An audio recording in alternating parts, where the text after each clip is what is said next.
If that adorable little puppy dies in this movie, I'm gonna lose my mind.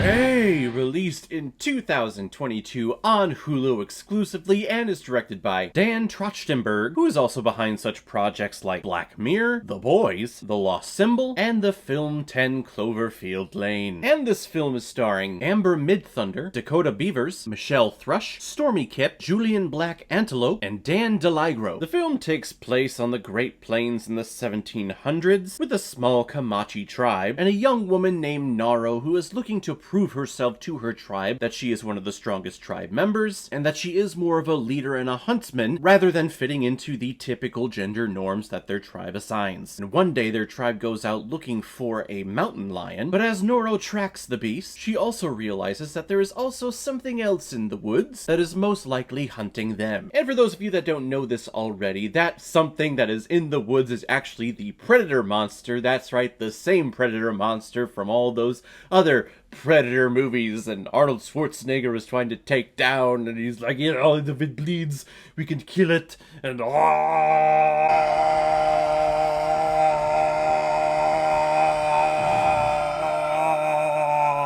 I feel like I could have gone on longer with that one, but I didn't want to torture all of you out there. This is one of those movies that really, I don't feel was advertised a lot, but when that first trailer came out and you see these Native Americans roaming the land and seeing all this great cinematography of the Great Plains, and then all of a sudden the trailer ends where Naru is looking off into the distance, and then you see that legendary laser triangle on her forehead, and you go, oh, what?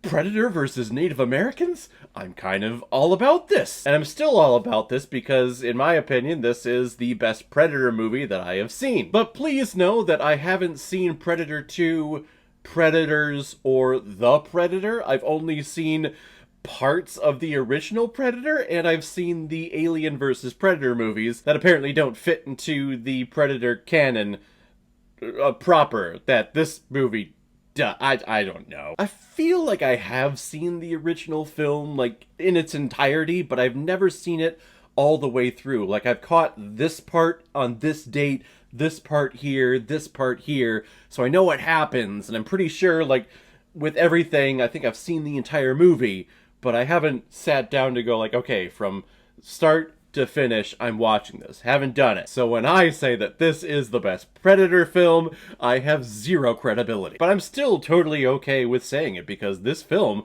was very entertaining and I loved the character work. I love the performances, especially from Amber Midthunder, who I think was fantastic. She is wonderful in this film. A character like this who's always trying to prove themselves and is always, you know, going out there and going for adventure, always runs the risk of being, in my opinion, annoying. Kind of like Scraggy Doo. Scraggy Doo was always, like, in the mood for a fight, but everyone hated him because he was so annoying. And there was no character arc. He was always just the tough guy and always trying to do the right thing. And that's very, very boring. In this film, though, I love Naru's journey. I love that she starts, and you can tell that the tribe is trying to force her into learning and doing what women in the tribe would typically do, and not falling into the gender norms that the women in the tribe are assigned to. And I think a lot of the reasons why this character doesn't become annoying and that you get fully behind her is that it's not about the telling part. She's not constantly going around saying, like, I want to do this or I want to do this.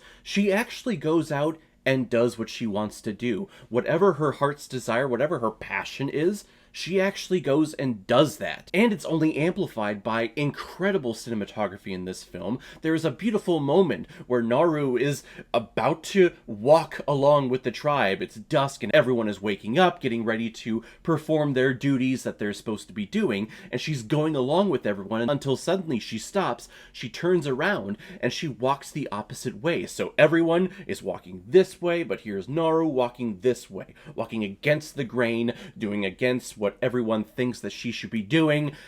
I loved it. When I saw that scene, like, oh, that is perfect. I know exactly the character intentions here. I know exactly the story beats that were going here. It was wonderful. Also, not to mention that this film's cinematography just in general is fantastic. Just out looking at the Great Plains, there are a lot of like cliffs, and it's not very flat, which you'd think of the Great Plains. Like, I grew up in the Great Plains, so it's like, oh, it's all flat, but it's not really. There's a lot of hills and there are a lot of dips. So people on the outside that live like on the east coast of this country who are always like, oh, the Great Plains is just all flat, it's boring. No, there's a lot of beauty to it. And this film captures it. This film is beautiful to look at, and how it tells story through showing and not telling is wonderful. And I guess if you're going to do kind of like a small indie take on this monster franchise, I guess The Predator is the best one to do it and throw into a situation like this, because The Predator uses a cloaking device. So therefore, like, CGI artists don't need to work as hard as if you were doing like a whole CGI monster in some of the fights, especially when Predator goes up against like wolves and bears. Because the Predator's cloaked, I don't feel like you have to work that hard. Even though I know they work hard, I'm not dissing on visual effects artists. Please don't at me. But it also leads me to, I guess not a gripe about this movie, just a gripe with the Predator in general.